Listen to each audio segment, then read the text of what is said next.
자식은 왜 나에게 왔을까요? 그것은 단순한 우연일까요? 아니면 헤아릴 수 없는 업과 인연이 이끈 결과일까요? 우리는 살아가면서 수많은 인연을 만나고 헤어집니다. 길을 가다 스치는 인연도 있고, 잠시 머물다 떠나는 인연도 있고, 평생을 함께하는 인연도 있습니다. 그 가운데 가장 깊고도 풀기 어려운 인연이 있으니 바로 부모와 자식의 인연입니다. 자바함경에서 부처님께서 말씀하셨습니다. 모든 것은 인연 따라 생겨나고 인연 따라 사라진다. 이 말씀은 단순한 철학이 아닙니다. 오늘 우리의 삶을 움직이는 가장 실제적인 진리입니다. 자식이 내 곁에 온 것도 그 인연이 모였기 때문입니다. 사람들은 괜히 말합니다. 이 아이는 내 것이다. 그러나 부처님은 전혀 다르게 말씀하십니다. 법구경에서 이렇게 가르치셨습니다. 어리석은 이는 말한다. 나의 아들, 나의 재산이라. 그러나 스스로도 자기 것이 아닌데 무엇이 자기 것이겠는가?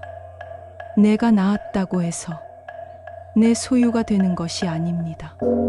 자식은 독립된 생명이고 그 또한 업 따라 태어난 존재입니다.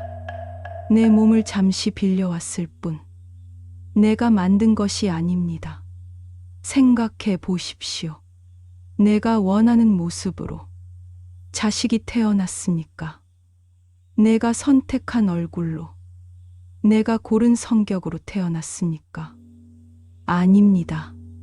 자식은 스스로의 업을 안고 태어납니다. 그리고 그 업이 나의 업과 얽혀 만난 것입니다. 그래서 불교는 말합니다. 자식은 내 것이 아니다. 잠시 내 몸을 빌려 세상에 온 인연이다. 만약 그를 내 것이라 여긴다면 기대가 생기고 집착이 생기고 괴로움이 따릅니다. 그러나 인연이라 본다면 그는 손님처럼 잠시 머무는 존재이고 그를 통해 내가 배워야 할 진리가 있습니다. 부처님은 이렇게 말씀하셨습니다. 내 것이라 하는 생각은 모든 괴로움의 근원이다. 내 것이라 하지 않을 때 괴로움이 사라진다. 그렇다면 자식은 어떤 인연으로 부모에게 오는 것일까요? 부처님께서는 부모와 자식의 만남이 결코 우연이 아니라고 하셨습니다. 과거의 업과 인연이 모여 이번 생에 다시 만나게 되는 것입니다. 불교에서는 부모와 자식의 만남을 4가지 인연으로 설명합니다. 첫째, 선업으로 맺어진 인연. 둘째, 원한으로 맺어진 인연. 셋째, 인애와 원한이 함께 얽힌 인연. 넷째, 함께 업을 짓기 위해 모인 인연. 먼저 선업의 인연입니다. 과거의 부모가 베푼 선행이 이번 생에 자식의 효성과 기쁨으로 돌아옵니다. 법구경에서 부처님께서 말씀하셨습니다. 선한 이는 선을 따르고 복락이 그 뒤를 따른다. 부모가 베푼 작은 선행이 자식의 따뜻한 마음으로 다시 피어납니다. 어떤 자식은 부모의 곁에서 한결같이 효심을 보이고 그 미소 하나로 부모의 삶이 위로받습니다. 이런 경우 부모는 알게 됩니다. 선업은 반드시 열매를 맺는다는 것을. 둘째, 원한의 인연입니다. 과거의 원망이 풀리지 못하면 이번 생에 부모와 자식으로 만나 서로를 괴롭히기도 합니다. 자바 함경에서 부처님께서 말씀하셨습니다. 원수와 함께 사는 것도 괴로움이고 사랑하는 이와 헤어지는 것도 괴로움이다. 부모가 아무리 잘해주어도 자식은 불만을 품고 끊임없이 갈등을 일으킵니다. 부모는 속으로 묻습니다. 나는 왜 이런 자식을 만났을까? 그러나 불교는 말합니다. 그것은 과거의 업이 풀리지 못한 채 남아있는 모습이라고. 셋째, 인애와 원한이 얽힌 인연입니다. 과거에 선도 짓고 악도 지었기 때문에 이번 생에서는 기쁨과 슬픔이 교차합니다. 중화함경에서 부처님께서 말씀하셨습니다. 업의 인연이 모이면 그 과보가 반드시 뒤따른다. 이런 경우 부모와 자식은 때로는 큰 기쁨이 되었다가도 다른 때에는 큰 근심거리가 됩니다. 기쁨 속에 슬픔이 있고 슬픔 속에 기쁨이 있습니다. 그 복잡한 얽힘 속에서 부모는 인연의 깊이를 배우게 됩니다. 넷째, 함께 업을 짓는 인연입니다. 부모와 자식은 가장 가까운 벗입니다. 함께 선업을 닦기도 하고 함께 악업에 빠지기도 합니다. 증이라 함경에서 부처님께서 말씀하셨습니다. 악한 벗과 함께하면 지옥에 떨어지고 선한 벗과 함께하면 천상에 난다. 부모와 자식은 서로에게 가장 큰 영향을 주는 도반입니다. 좋은 인연이면 서로를 부처의 길로 이끌고 나쁜 인연이면 함께 괴로움 속에 빠집니다. 생각해 보십시오. 부모가 욕심을 쫓으면 자식도 그 욕심을 닮습니다. 부모가 선업을 닦으면 자식도 그 길을 따릅니다. 마치 같은 배에 올라 같은 강을 건너는 것과 같습니다. 이 네 가지 인연 속에서 우리는 깨닫게 됩니다. 자식은 단순히 내 몸에서 태어난 존재가 아니라 과거 업과 인연의 결실로 내 곁에 찾아온 존재라는 사실을. 그러므로 부모와 자식은 서로를 원망할 대상이 아닙니다. 선업으로 맺어졌다면 그 인연을 더욱 빛나게 해야 하고, 원한으로 맺어졌다면 그 인연을 자비로 녹여야 합니다.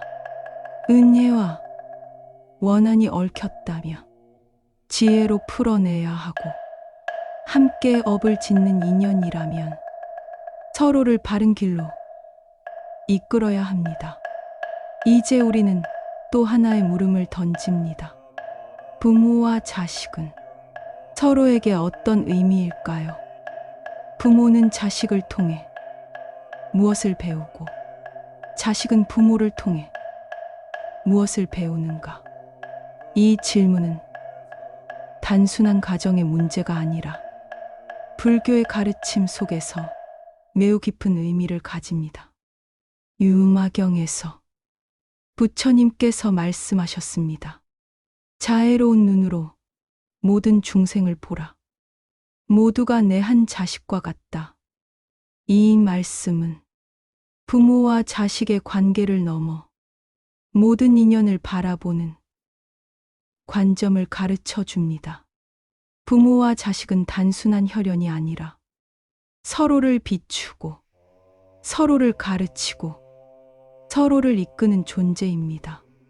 먼저 부모에게 자식은 거울입니다. 자식의 모습 속에 부모의 모습이 비칩니다. 부모가 성급하면 자식도 성급합니다. 부모가 집착하면 자식도 집착합니다. 마치 거울에 비친 얼굴처럼 부모의 성향은 자식에게 반영됩니다. 그러므로 자식을 본다는 것은 곧 나 자신을 보는 일입니다. 둘째, 부모에게 자식은 스승입니다. 자식의 고집은 부모에게 인내를 가르칩니다. 자식의 눈물은 부모에게 연민을 가르칩니다. 자식의 실패는 부모에게 집착을 내려놓는 법을 가르칩니다. 부모는 자식을 통해 배웁니다.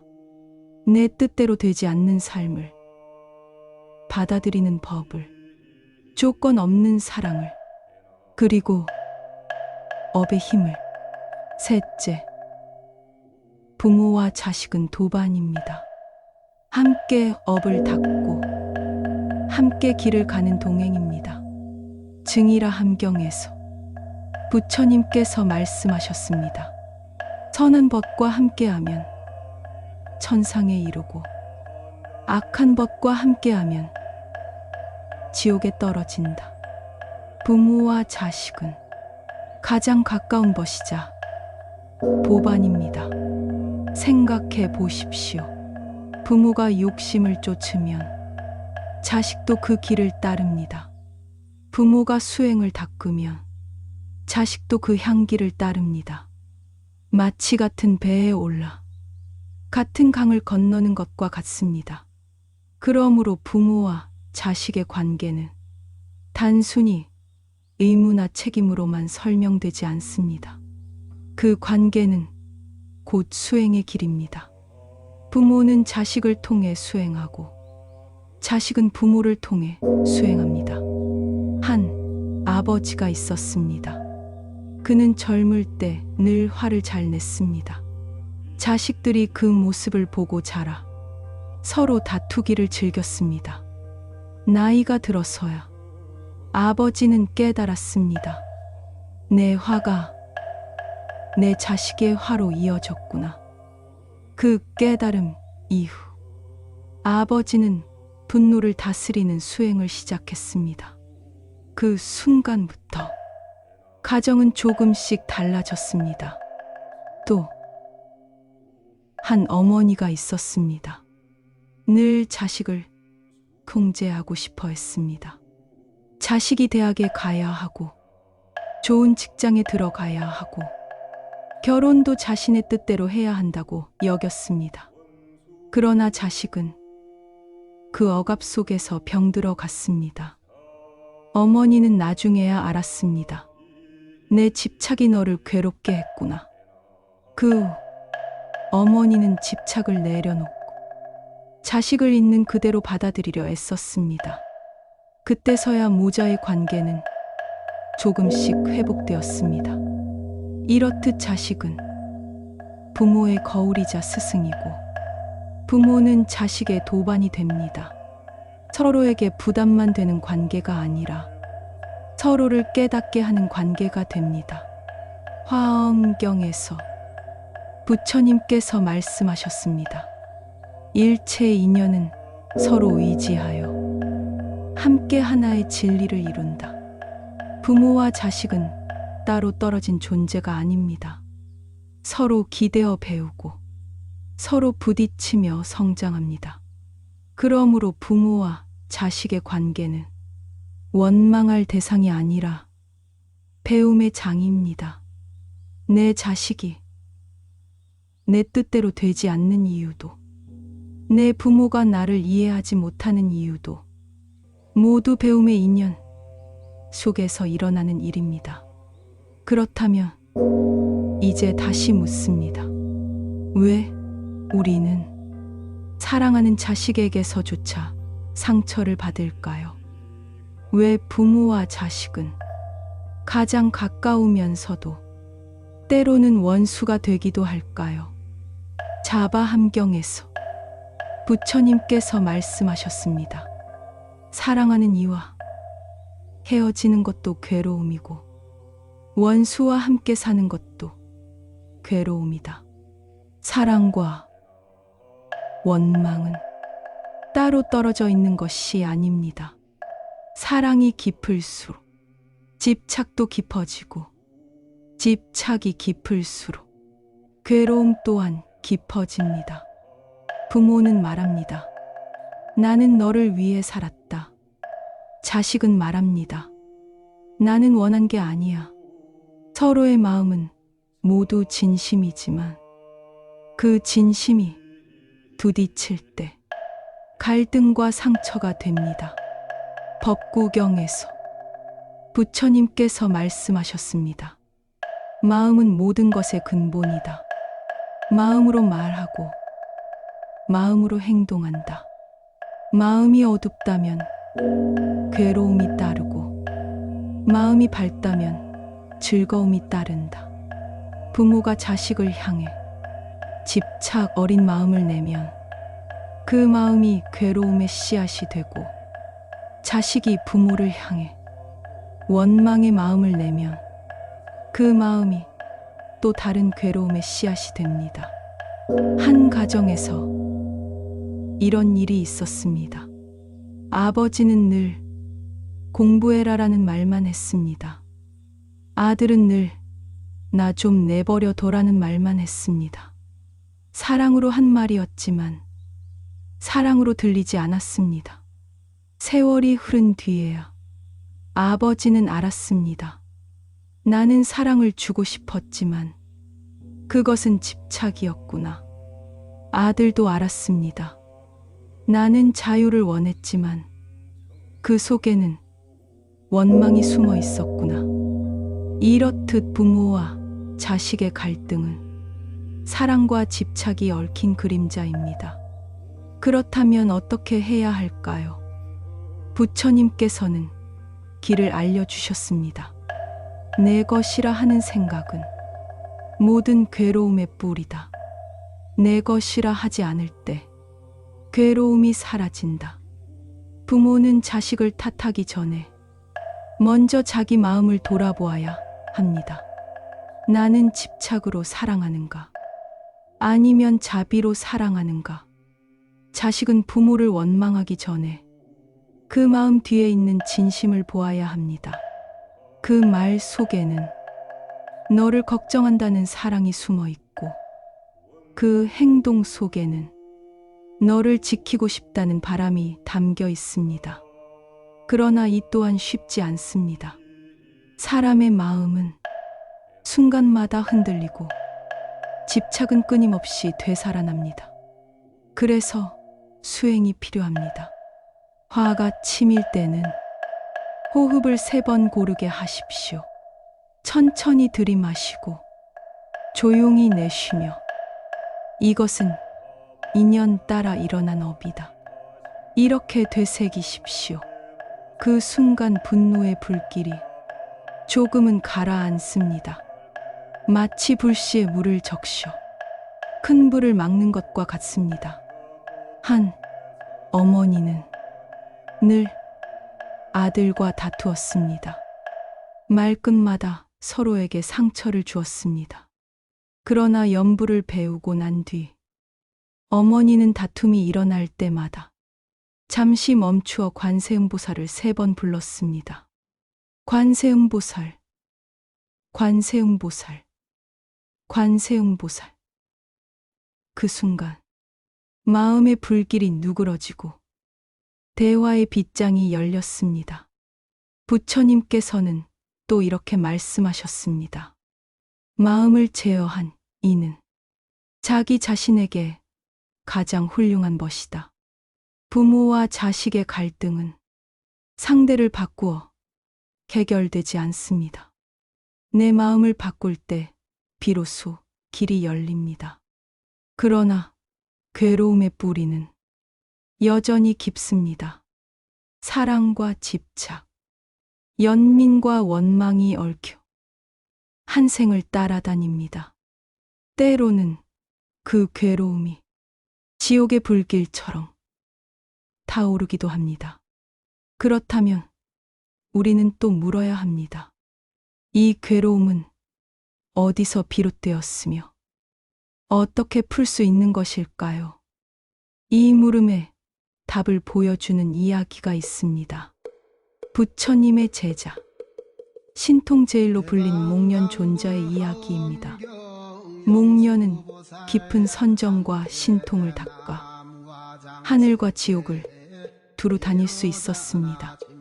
그는 부처님의 가르침을 따르며 많은 이들을 제도했지만 마음속 깊은 곳에 늘 남아있던 그리움이 있었습니다. 바로 어머니였습니다. 어머니는 생전에 욕심이 많고 성정을 다스리지 못했습니다.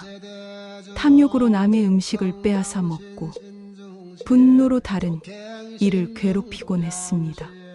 그 업으로 인해 어머니는 세상을 떠난 뒤 지옥에 떨어지게 되었습니다. 목련은 선정에 들며 어머니를 찾았습니다. 그때 그는 불길 속에서 고통받는 어머니를 보았습니다. 아무리 몸부림쳐도 벗어나지 못하고 타는 듯한 목마름과 굶주림 속에 고통받는 모습을 보았습니다.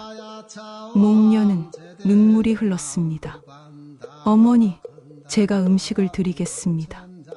그는 지극한 마음으로 밥그릇을 공양했습니다. 그러나 그 음식은 어머니의 입에 닿는 순간 곧 불길로 변해 사라졌습니다. 목련은 절망했습니다. 내 정성으로도 어머니를 구할 수 없다니, 이 신통의 힘으로도 지옥의 불길을 꺼낼 수 없다니. 그는 부처님께 달려가 울며 물었습니다. 세존이시여, 저의 힘으로는 어머니를 구할 수 없습니다. 어떻게 해야 합니까? 부처님께서 말씀하셨습니다. 목련아, 한 사람의 정성만으로는 무거운 업을 다 풀 수 없다. 많은 이들이 함께 모여 공덕을 지을 때 그 힘으로 업이 녹는다. 이 가르침에서 비롯된 것이 오늘날의 백중기도요, 우란분재의 뿌리입니다. 여기에는 깊은 진리가 담겨 있습니다. 첫째, 자식의 효심만으로는 부모의 업을 다 풀 수 없다는 것. 둘째, 사람이 함께 모여 공덕을 지을 때 비로소 무거운 업이 녹는다는 것. 생각해 보십시오. 목련은 신통력 제1의 성자였습니다. 하늘을 오가고 땅을 꿰뚫어 보는 힘이 있었습니다. 그러나 신통으로도 어머니를 구할 수 없었습니다. 왜일까요?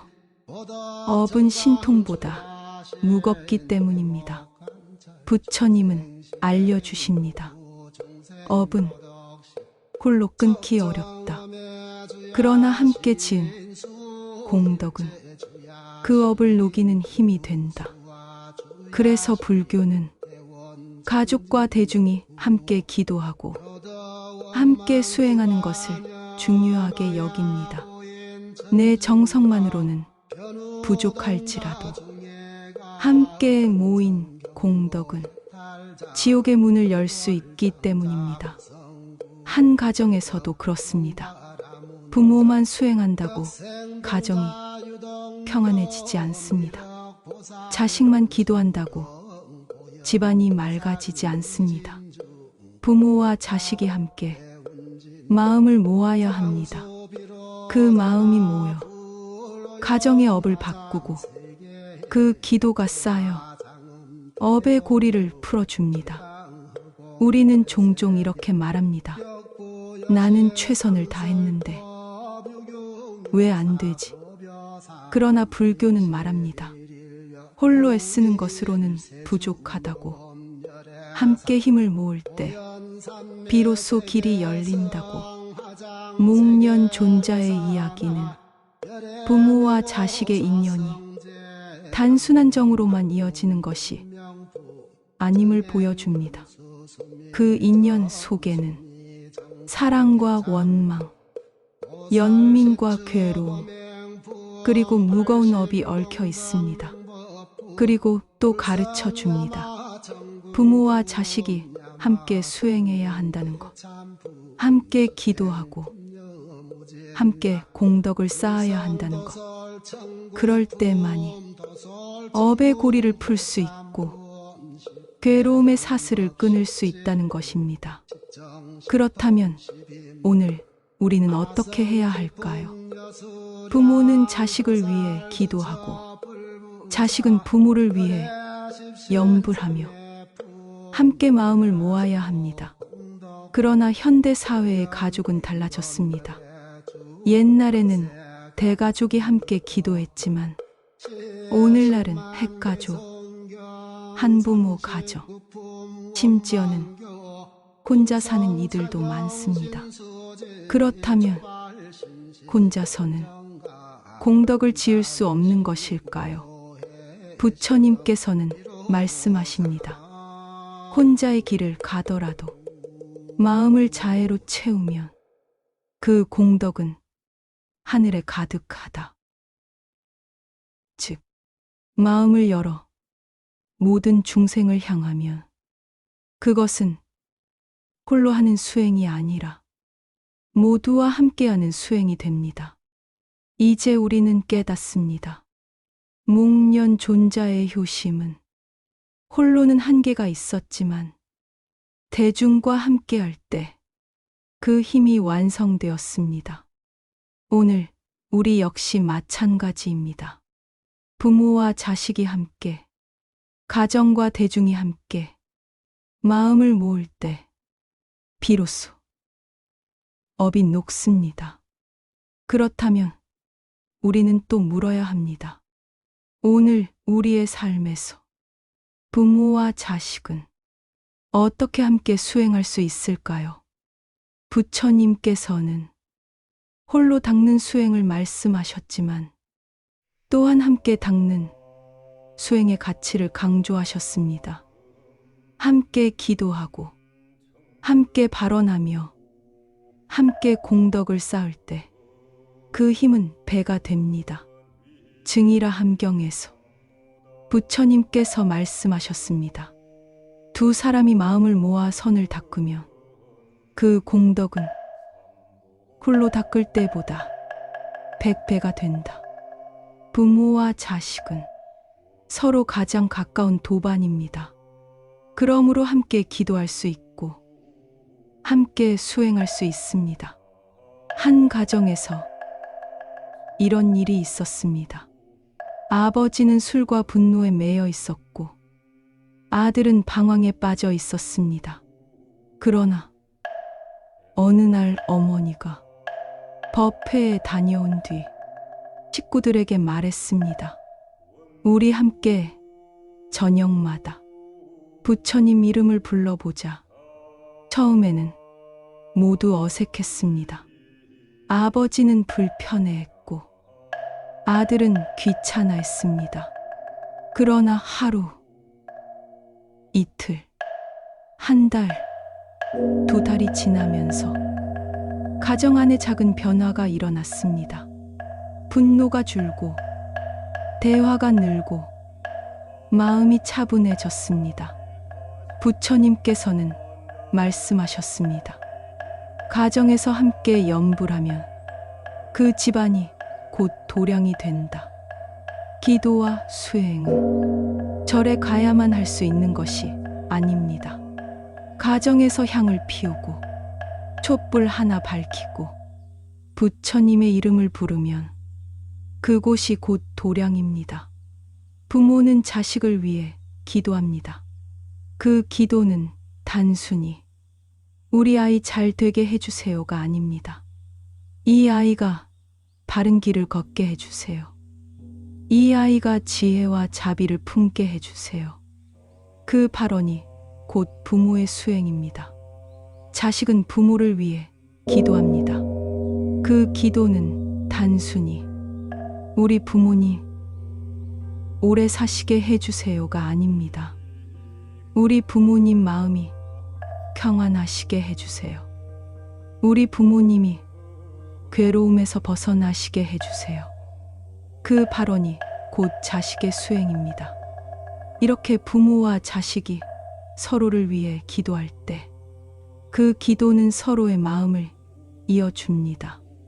그 발언은 업을 녹이고 그 정성은 인연을 맑게 합니다. 한 아들은 말했습니다.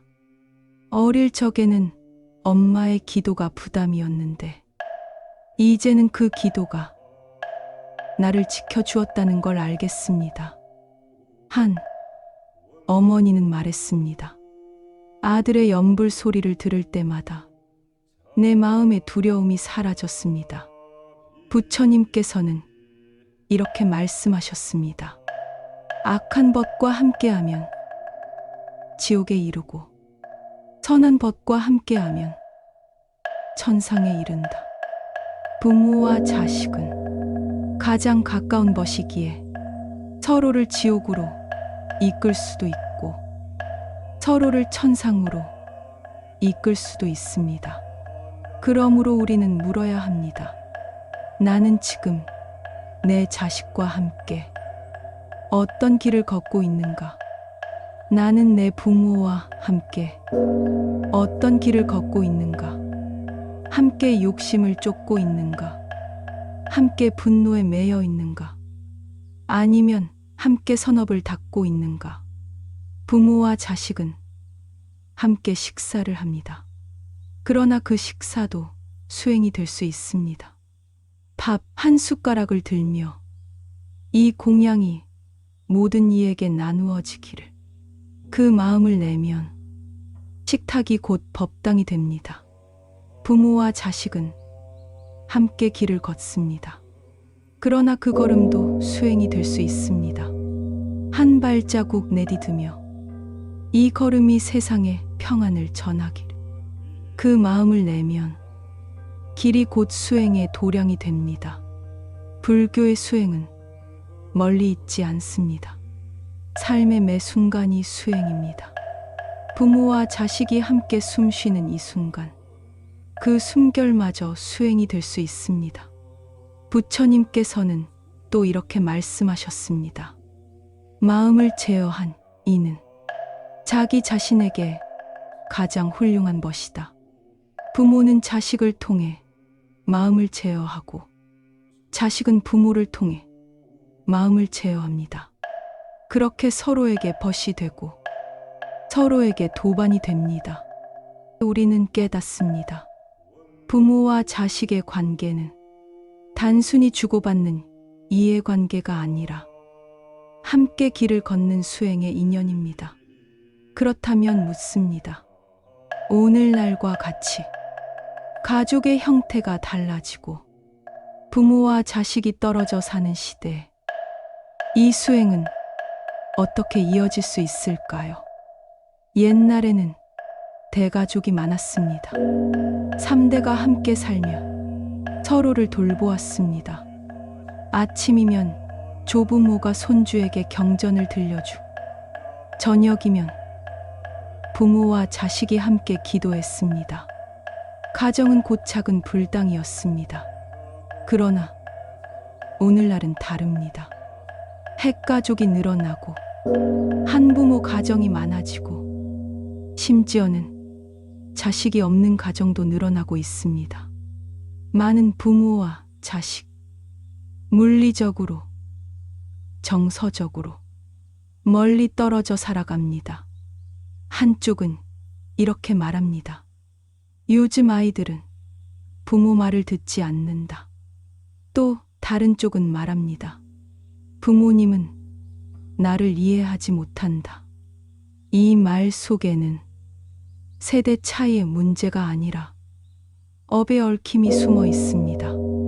부처님께서는 자바함경에서 말씀하셨습니다. 사랑하는 이와 헤어지는 것도 괴로움이요. 원수와 함께 사는 것도 괴로움이다. 부모와 자식이 떨어져 살며 생기는 그리움도 괴로움이고 가까이 살면서 끊임없이 다투는 것도 괴로움입니다. 괴로움은 어디에나 있습니다. 다만 우리가 어떻게 바라보는가가 다를 뿐입니다. 현대 사회는 물질적으로는 풍요롭지만 정신적으로는 외로움이 깊습니다. 많은 부모가 말합니다. 자식이 있어도 늘 혼자인 것 같다. 많은 자식도 말합니다. 부모님이 계셔도 내 마음은 공허하다. 그러나 불교는 말합니다. 가족의 형태가 달라져도 인연의 진리는 달라지지 않는다고. 부모와 자식의 관계가 멀어져도 그 또한 수행의 기회라고. 유마경에서 부처님께서 말씀하셨습니다. 자애로운 눈으로 모든 중생을 보라. 모두가 내 한 자식과 같다. 이 말씀은 우리에게 길을 보여줍니다. 자식이 없더라도 다른 이들을 내 자식처럼 보살필 수 있습니다. 부모가 멀리 있더라도 내 곁에 있는 이들을 부모처럼 섬길 수 있습니다. 이것이 곧 수행입니다. 한 노스님은 이렇게 말씀하셨습니다. 자식은 꼭 내 뱃속에서 나온 아이만이 아니다. 길 위의 모든 아이가 내 자식이고 길 위의 모든 어른이 내 부모다. 현대 사회에서는 혈연이 약해지고 가족의 틀이 바뀌어 갑니다. 그러나 그 속에서도 우리는 새로운 수행의 길을 찾을 수 있습니다.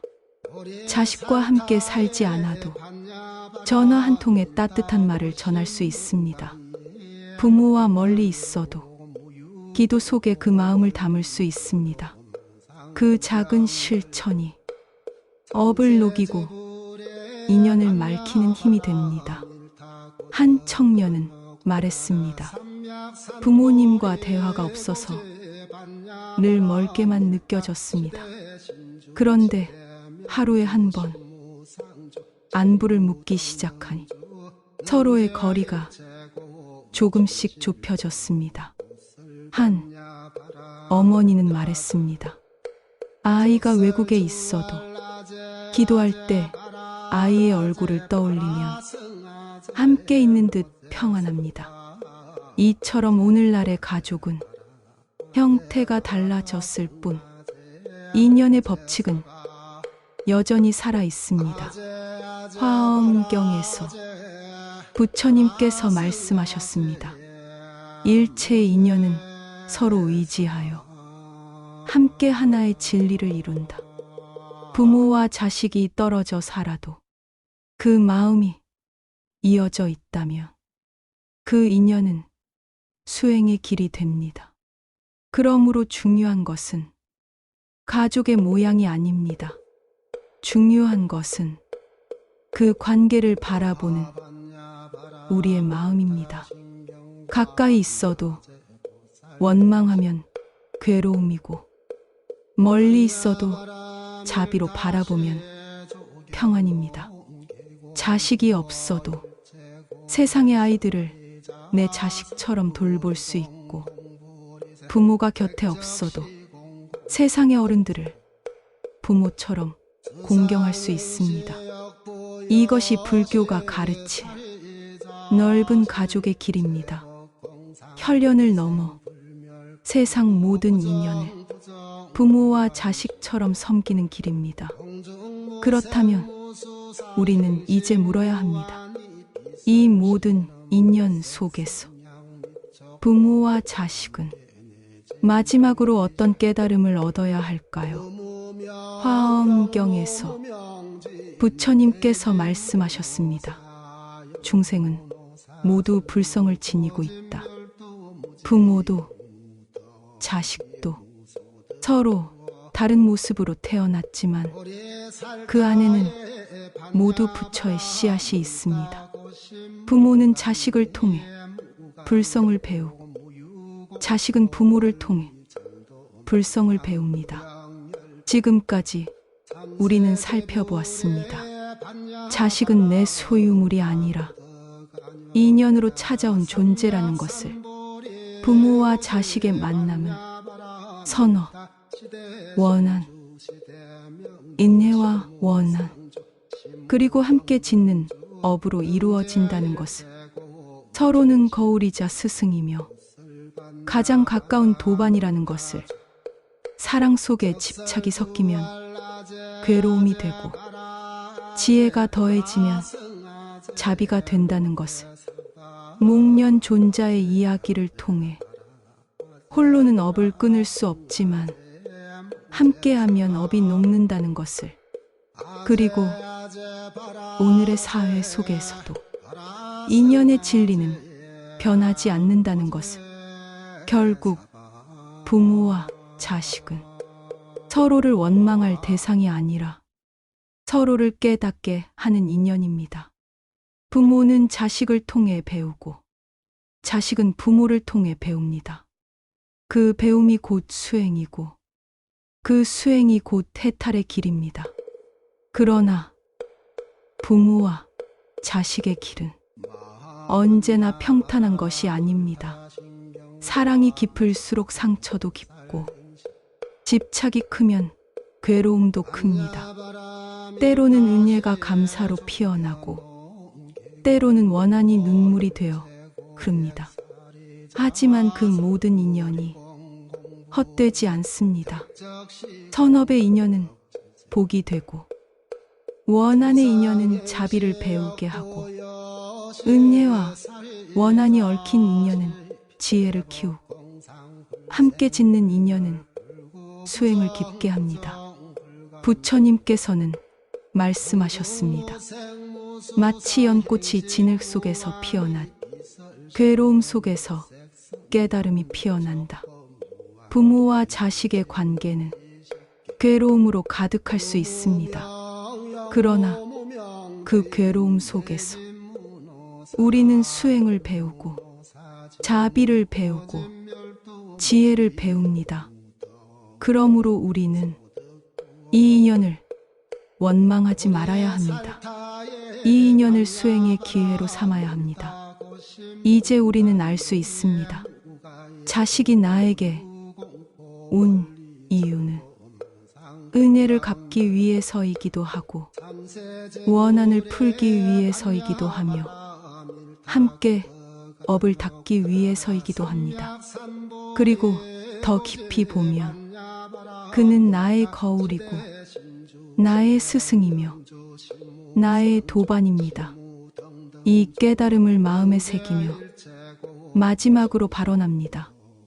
부모와 자식이 서로를 원망이 아니라 연민으로 바라보기, 서로를 집착이 아니라 지혜와 사랑으로 이어가기를, 이 인연이 괴로움의 굴레가 아니라 깨달음의 길이 되기를, 모든 부모와 자식이 부처님의 길 위에서 함께 평안을 누리기를, 모든 가정이 작은 도량이 되어 세상의 자비의 향기를 퍼뜨리기를, 나무 석가모니불